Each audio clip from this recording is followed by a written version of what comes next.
Boa tarde a todos. Cumprimento os meus colegas de mesa, saúdo especialmente os organizadores do evento, o ministro Salomão, o ministro Sanseverino, pela excelência das exposições, excluída a minha, ressalvada a minha, e os debates que se seguiram no Rio de Janeiro, o Márcio Guimarães, pela organização também. Cumprimento todos os meus colegas aqui presentes, o ministro Rui Rosado, que está sempre prestigiando esses eventos científicos do STJ, o ministro Moura Ribeiro, o ministro Belize, o ministro Sanseverino. Né? Temos quórum para deliberar, né? Terceira turma em peso foi ao Rio de Janeiro e podia, né, deliberar ali. E foi muito interessante que, como dito antes, ao final do dia, houve uma polêmica acesa ali entre os professores Carmona e Pedro Martins, né, ali, que o ministro Noronha soube galvanizar muito bem.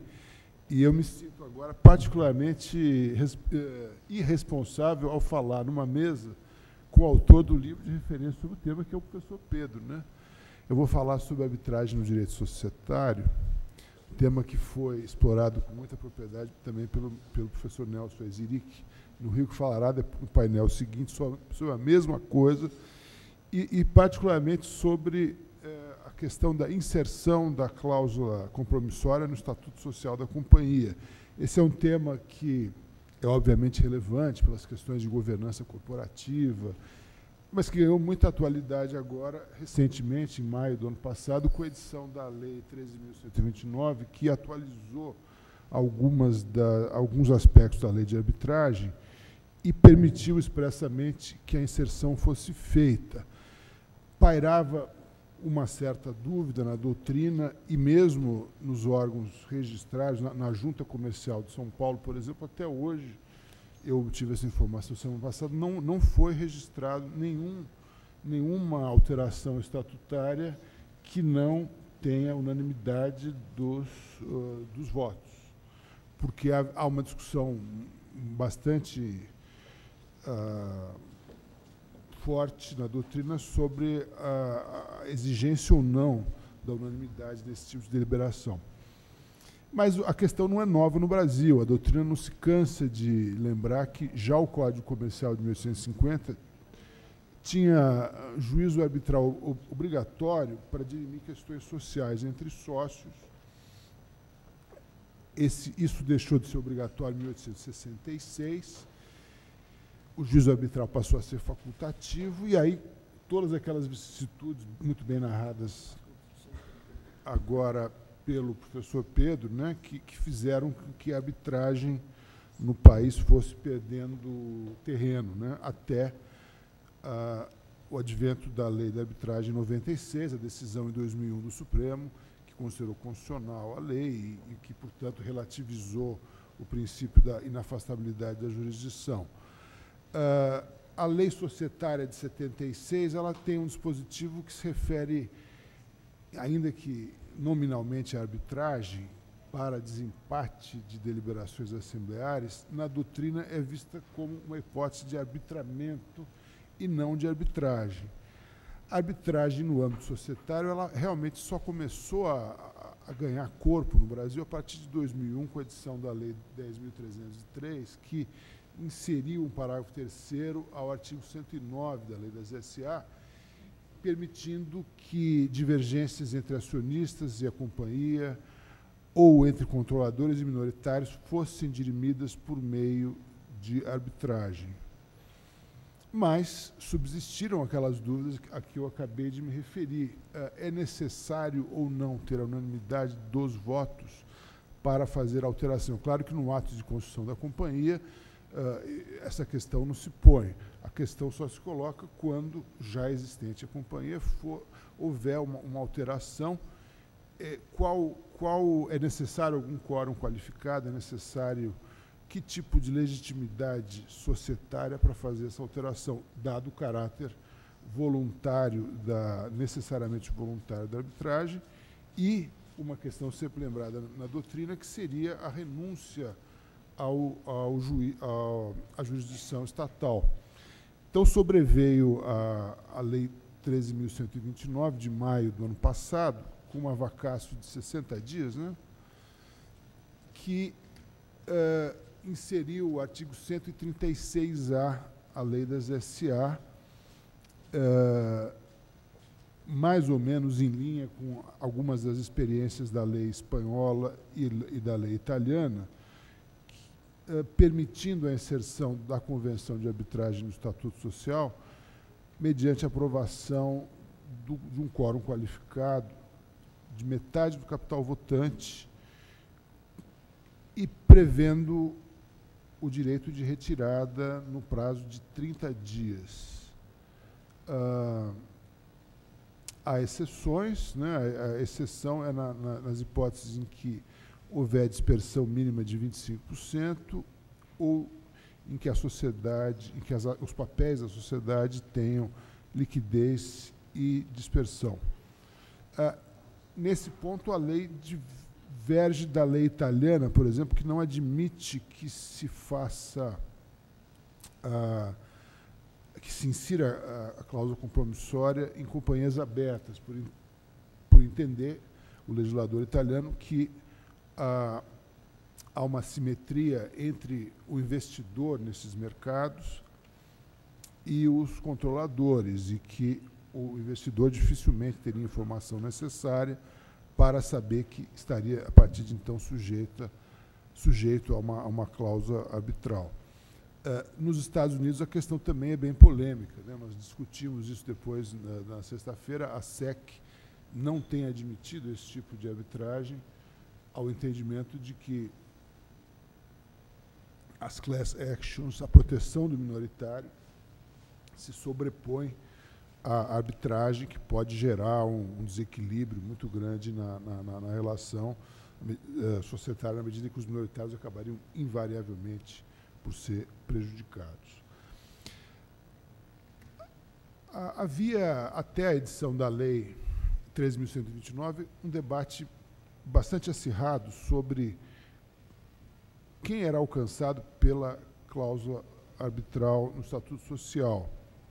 As principais objeções, eu acho que talvez o doutrinador que mais, de maior renome, de maior peso, que se opõe à inserção da cláusula arbitral no Estatuto Social sem unanimidade, é o professor Modesto Carvalhosa. Acho que as principais objeções podem ser resumidas na suposta impossibilidade de a cláusula compromissória vincular os sócios dissidentes, os sócios ausentes e os sócios futuros, ao argumento de que a dissidência e mesmo a ausência não ensejaria a vinculação desses sócios a essa cláusula e mesmo aos acionistas futuros. Isso tem sido superado na doutrina já antes, no livro do professor Pedro, ao argumento de que a teoria contratual da sociedade estaria superada pela teoria institucionalista e, portanto, não haveria falar em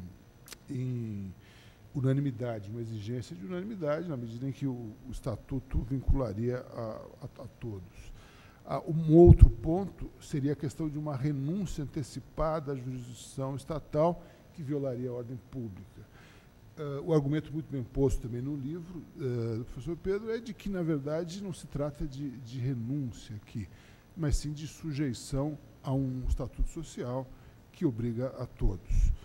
E uma terceira vertente de objeção é a questão da impossibilidade de a cláusula compromissória vincular administradores não sócios.